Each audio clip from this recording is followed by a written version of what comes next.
Hey, what's up guys? Welcome back to my channel. I'm here at McGrath Volvo Cars of Fort Myers, Florida, where I found this in their used car inventory. I just couldn't resist the urge to review it for you. Now this is a 2021 Jeep Wrangler Rubicon, and this is the 392 edition. And if you're wondering what that is, well, stick around because we're gonna check it out.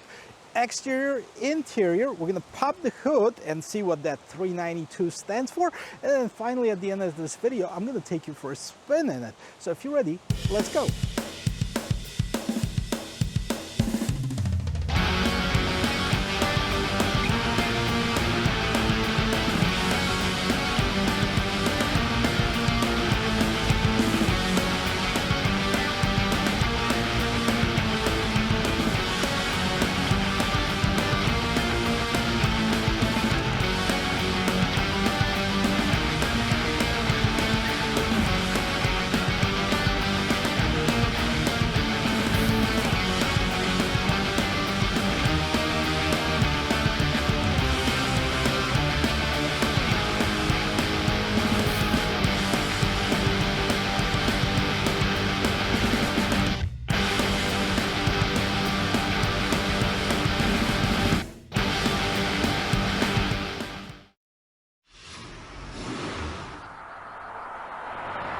Well, guys, Jeep Wrangler doesn't need an introduction. It has been around for years and years and years, since the years of the CJs and then the Wrangler, several generations of it. Now, this is the JL, which came out right about mid of 2018, and it's by far my favorite model of the Jeep Wrangler that there is available. Now, this one, the 392, it is a performance Jeep Wrangler. And what that means, that it has a larger motor. Now, for years and years, Jeep enthusiasts were asking Jeep to create a V8 version of the Wrangler. And for some reason, one or the other, one of them was the EPA, then the safety, performance, etc. There was a bunch of other excuses that Jeep always made not to release a 8-cylinder Wrangler.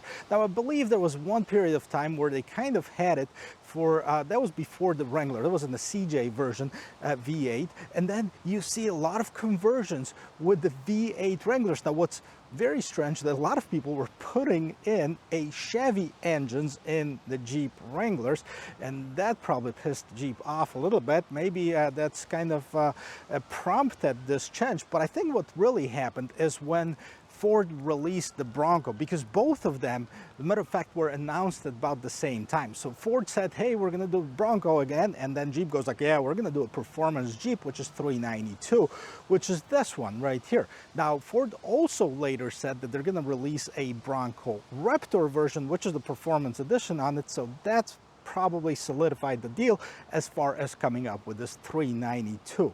Now, what's the 392 means? That's basically the displacement of the engine like it used to be measured in the cubic inches. So that's basically how much air it displaces the size of the engine. Now, in today's terms, that's basically stands for the 6.4 liter engine, and I'm really curious to check this out, how it looks on this vehicle. I haven't really popped the hood open. I know a lot about it, but I haven't driven this vehicle yet other than on this parking lot, so I'm super excited.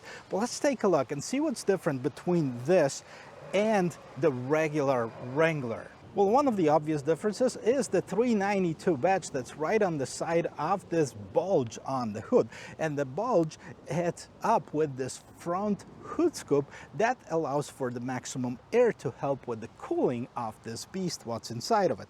What's also different about it, that most of the Rubicons have some kind of a red accents, or if it's a 4xe, which is the electrified Jeep, they have the blue accents. Now, the Rubicon 392, they have this copper bronze accents like around the Rubicon logo right here, around the 392, as well as you have those recovery hooks, which are normally red on the regular Rubicon. Those are as well in this bronze color. What's also different, that standard, this vehicle is lifted about 2 inches. We're going to see that more on the side of this vehicle from the regular Wrangler, and it does have bigger tires than even just a regular Rubicon. So as you can see on the JL series, you have the turn signals that are built into these fender flares right here. This one's also equipped with a lighting package, which I believe is standard on the 392. That's normally about a $2,000 option on the regular Jeep. And then unmistakable, the 7-slot vertical grille right for that Wrangler. You can see that the departure and approach angle, well, the departure angle right here, that's pretty solid. I'm not sure what the real number is, but I can see that it can definitely climb up some real obstacles. And then you have the fog lights that are right here. Now, what I'm really curious to see is the engine. So let's pop it open, let's check it out. I can't wait to see this engine right here. Well, it fits. Look at this. It is huge. It barely fits in this engine compartment right there. I don't know if you can see it. All this bronze accents right on top of here. It says 392. That's the displacement. So 6.4 liter Hemi engine. This is the same engine as the user Chargers and Challengers. However, this is not the same Hellcat engine. This one is also a little bit detuned, producing 470 horsepower, 470 pound-feet of torque, and it's only available with an 8-speed automatic transmission. But even with this 8-speed automatic transmission, it can propel this super aerodynamic vehicle 0 to 60 in about 4.5 seconds.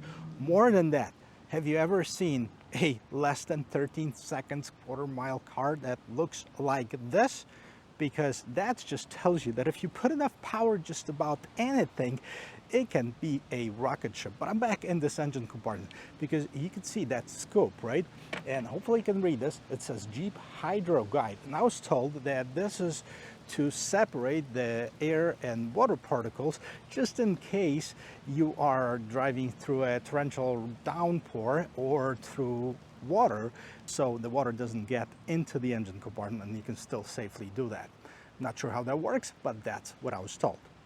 Guys, right off the bat, you can see that you're dealing with some serious off-roader right here. Not only it's a typical Jeep Wrangler, which is one of the iconic off-road vehicles, but this particular one, it's been lifted by the factory. So it's about 2 inches lift, which might not seem like a lot for many people that own Jeep Wranglers. Sometimes you have the 4 or 6 inch lifts to fit those massive tires, but this is from the factory. 2-inch lift. Now, if you wanted to have it a little bit lifted more, you can order this new Recon package, off-road Recon trail package. I think Jeep calls it, for about $4,000. You're gonna get another 1.5 inches of clearance right here, as well as you're gonna have the bigger tires. Now these I believe are 33s and on the 17-inch rim, but what's different about it, again, right from the factory, they have this beadlock system that helps you secure the tire to the wheel, so in case you're doing some serious off-roading, the tires will not fall off of it, and you can actually do some maneuvers over the rocks and stuff like this. What's also pretty cool, you have those Fox shocks. The suspension is different. It's beefed up. But not only that, now you have the new and more powerful brakes on this Wrangler, and that's because it's a lot more powerful. It can go a lot faster. Now, the top speed, which is important on this vehicle, is about 110 miles per hour. So this is not a lot, right? Considering all the power or the pickup, all that stuff that you have in this. But because I don't know what the speed rating of these tires is, but I believe it's somewhere around there. So can you imagine going 150 miles an hour with these tires? That's probably going to be very much impossible on that. So Jeep reduced the speed, actually governed it at 110 miles per hour. I wouldn't recommend undoing that, although I'm sure there's some people that are going to do that, and there's going to be some irresponsible people that are just going to flip hell out of those things, both on and off the trail. So, by the way, you know, if you're rock crawling, you should try to do it with maybe 10 miles per hour or less. Don't do it at 50 miles an hour. Don't try to be the first at the top of the mountain, but try to make it there, all right? So, huge ground clearance, as you can see. I like this rock guard right underneath the door. That's, you know, if you are doing some serious rock crawling. By the way, about 45 degrees approach angle, 37 departure, something to that effect, about 22.5 breakover angle. So I mean, it is very capable vehicle. And then on the side, other than it's taller, and you know, you can mistake it for just a regular Jeep Wrangler, because other than the 392 on top of the hood, you don't see any other badging. Trail rated, just a regular Jeep Wrangler, unlimited basically, and nothing else is different from just a regular Wrangler right here. Now I wish they start making those with the mirrors that are attached to here somewhere, so if you take the doors off, and you can on those, the mirrors will stay on the vehicle without having to pay extra for that off mirror kits that are available from Jeep. All right, so it is a smart entry system. You have the key in it. There's a little push button that you can push on or off, lock it or unlock it. Other than that, it's pretty standard. Let's move on to the back. Well, check this out. In the back, you can really see the size of this tire right here. Now, these are all-terrain BF Goodrich tires. You can see those nice bead locks, and this is the new mount that Jeep has started to using on the JL models that has the camera that's built inside of here, and that's basically for a better visibility as far as backing up and stuff like this, instead of putting it somewhere down below. So I like that. I also like that nice LED lights that are on this Jeep. They're bigger than on the previous generation one. Of course, this one's equipped with the hard top with this new power top, and I'm going to show that to you in just a little bit. Now, if you were really looking hard to see other differences between this Jeep Wrangler and the regular one, you'd have to kind of lean underneath it and see that it does have a dual exhaust. And this dual exhaust, of course, you know, for this powerful engine, and you know, it's not visible from here, and that's because they wanted to hide it, because the exhaust is not as important as that, let's say, departure angle, so you don't want to lose it when you're climbing rocks and stuff. And of course, you have those bronze recover hooks in the back. You do have the reflector lights, and this is it. Now let's hear how it sounds.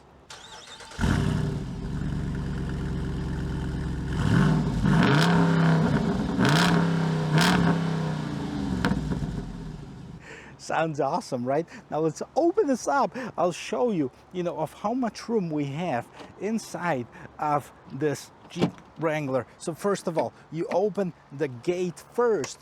Remember, don't try to open the glass first. It will not work. Let's check it out. Right, so moving closer to this vehicle, you can see right there, right on the side, you see it's a JL Sport Utility 4x4, and you do have all the dimensions right here. So you have the wheelbase on the 2-door, wheelbase on the 4-door is 118, and then you have water fording is 30 inches at 5 miles per hour, and that basically just for the standard one, built in Toledo, Ohio since 1941. So you have all this information right here.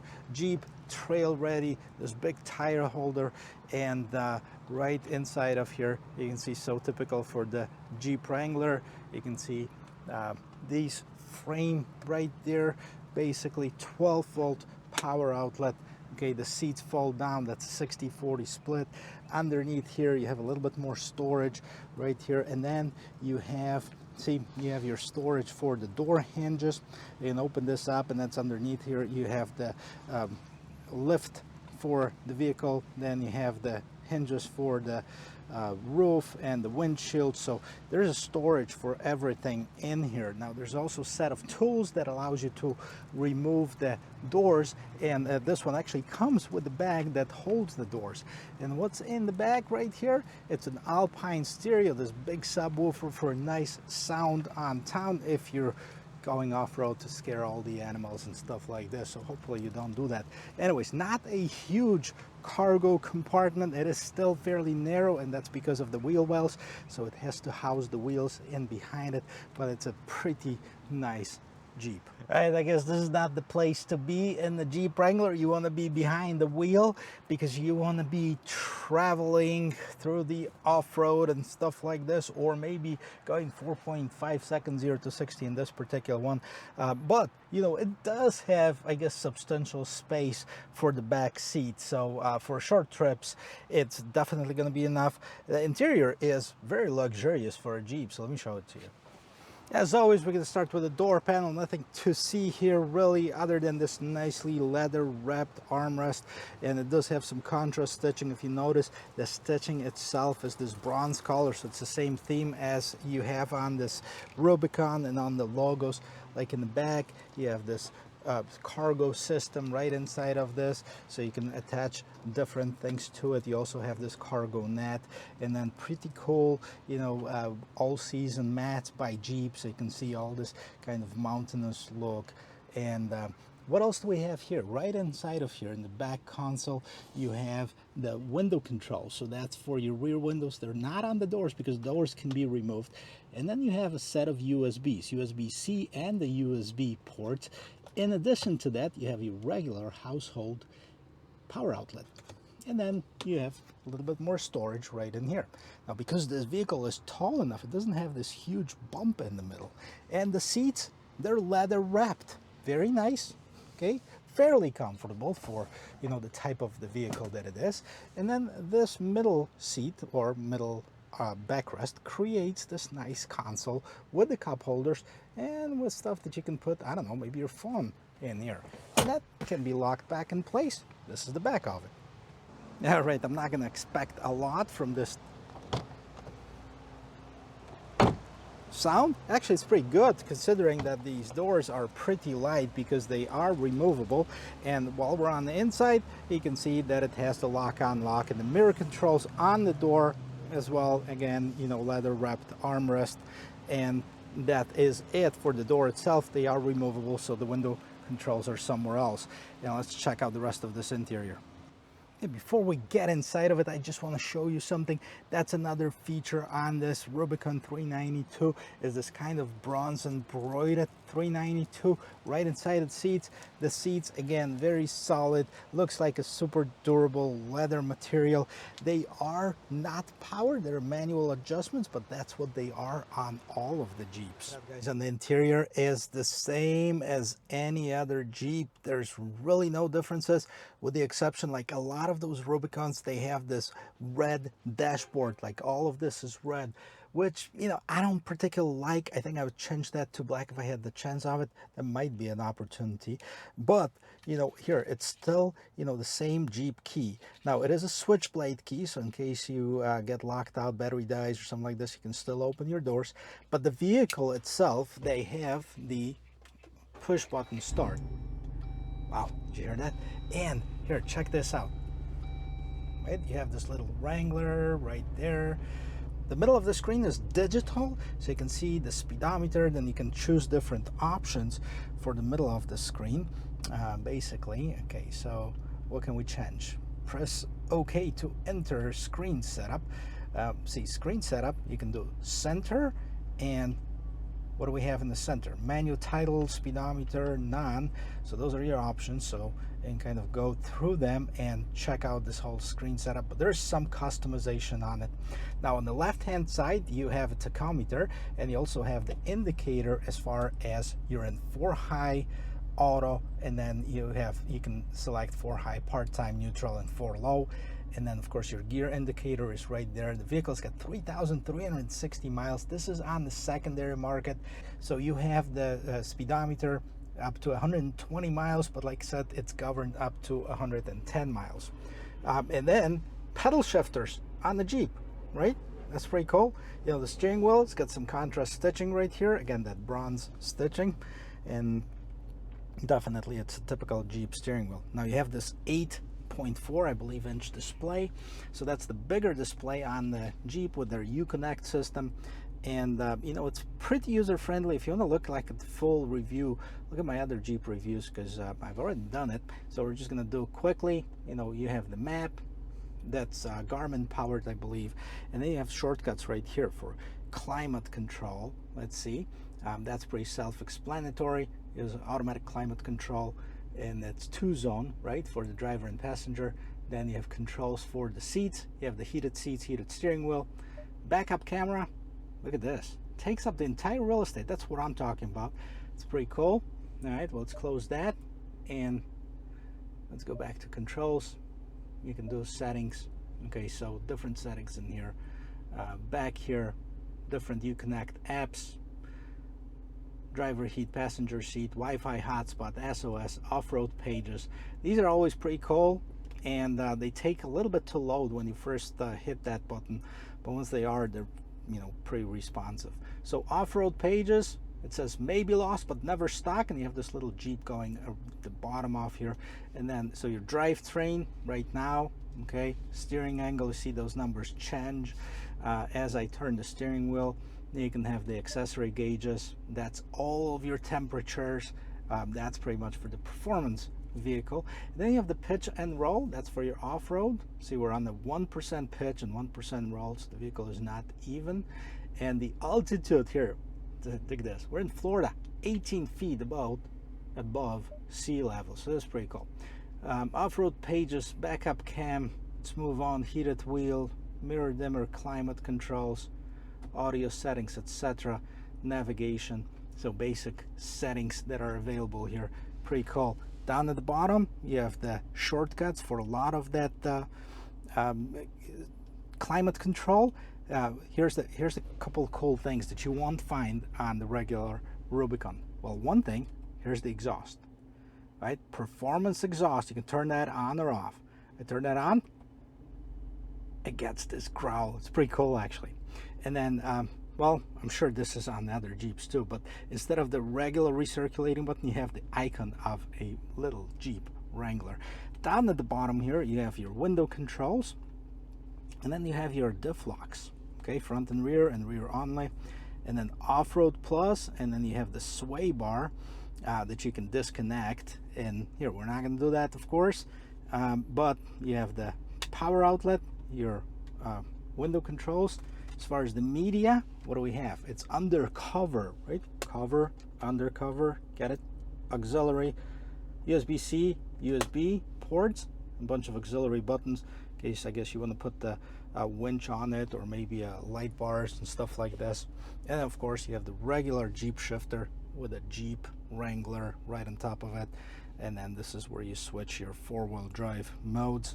Parking brake, cup holders, more storage, even more storage, right? And this is it.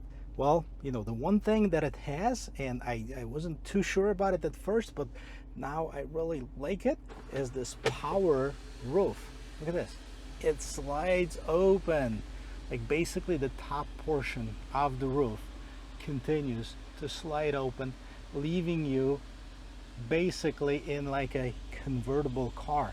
And that's without taking the hard top off, or without, you know, the pain in the you know what, as far as getting the soft top off. Because that, you know, even though they came a long way with the soft top and the hard top designs, it's still kind of a pain in the butt to take those off. So now you have one button, okay, close it. It's probably going to be quieter on the road.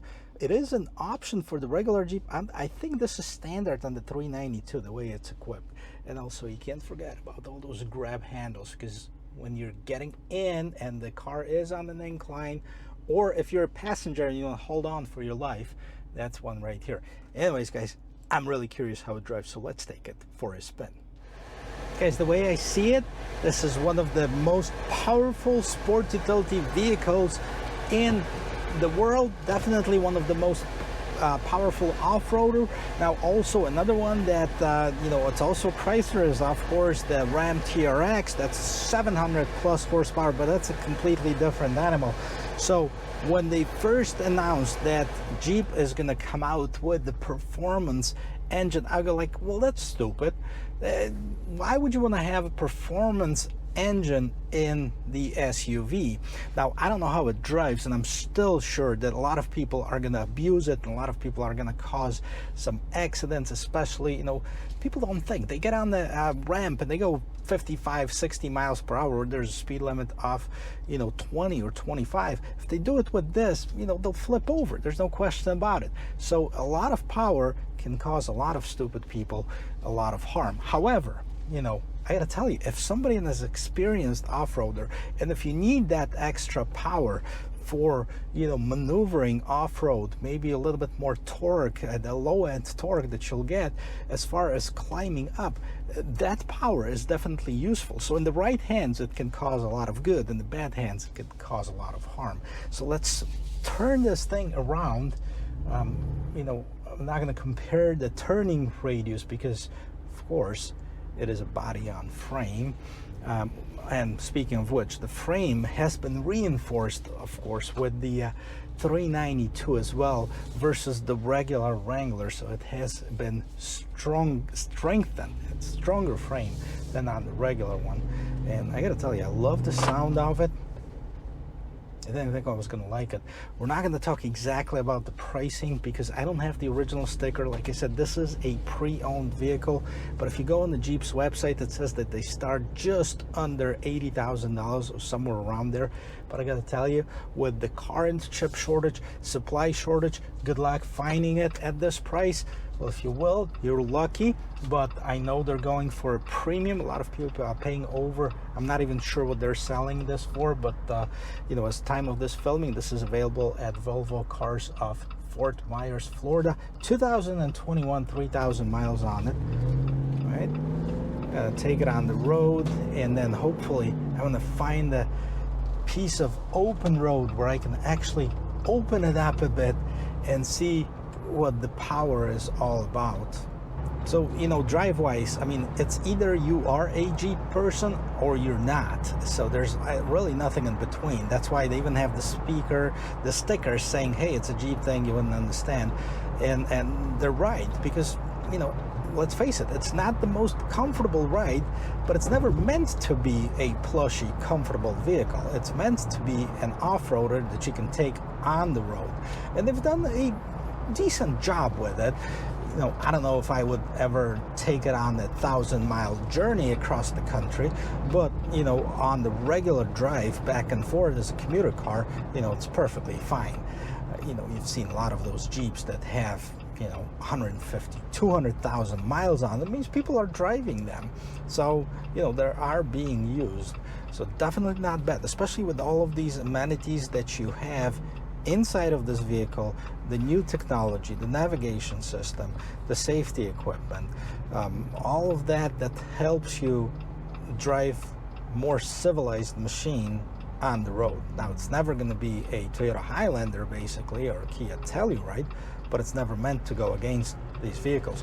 Also, you know, one thing to mention, I done the Ford Bronco. I was really nicely surprised or nicely amazed of how it handles on the road. I think maybe a little bit better than this one actually, but you know, it is what it is. You'd have to check them both. By the way, Bronco is coming up with the Raptor too, so this is going to have some serious competition very shortly. And but this one, okay, I can't wait to hit it. You know, that engine growl will never let you forget of which vehicle you're in. Let's hit it. Wow, this is crazy. This is box on wheels, and it does that. This is incredible. I kind of knew what to expect, but I didn't expect this. And the noise it makes. Oh my gosh. This is cool. Wow. Okay, so like I said, it can cause a lot of harm in the wrong hands, but you can definitely have a lot of fun if you know what you're doing. So guys, be careful. If you buy one, you know, straight lines, that's fine. You can hit it all you want as long as you know what you're doing. But please be careful off the road. But definitely love the noise of it. Do you hear that noise? I should probably rewind it and do this noise again, because I am stuck in traffic again, so I probably won't be able to show it to you again. But overall, this is what I came in to see of the acceleration, how the acceleration is. I was expecting the handling to be the handling that it has. Really nothing has changed from the regular Jeep Rubicon. I still love them. I still think it's my favorite vehicles, and there is going to be one in my garage, either this or Ford Bronco. If I can afford both of them would be. I'm really not a hardcore Mopar or Ford guy. Either one of them would be fine, or both. But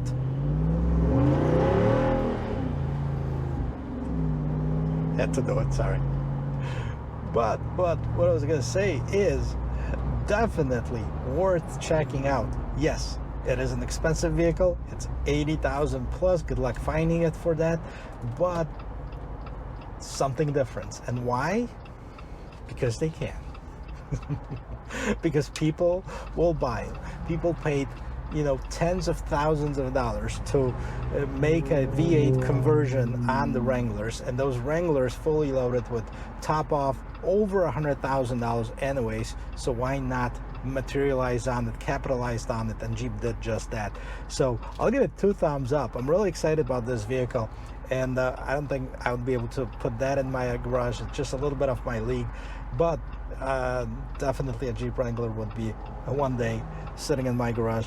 Guys, thank you very much for watching. I hope this was helpful. I know it's not a brand new vehicle, but if you're looking for one, definitely check them out, and check out the rest of my channel. If you haven't already, hit that subscribe button. It really means a lot to me. I'm really striving to hit that 10,000 subscribers by the end of this year, and it'll help me out a lot. Doesn't cost you anything. So hit that subscribe button, give me a like, keep me pumped up. Until that, I will see you in my next video.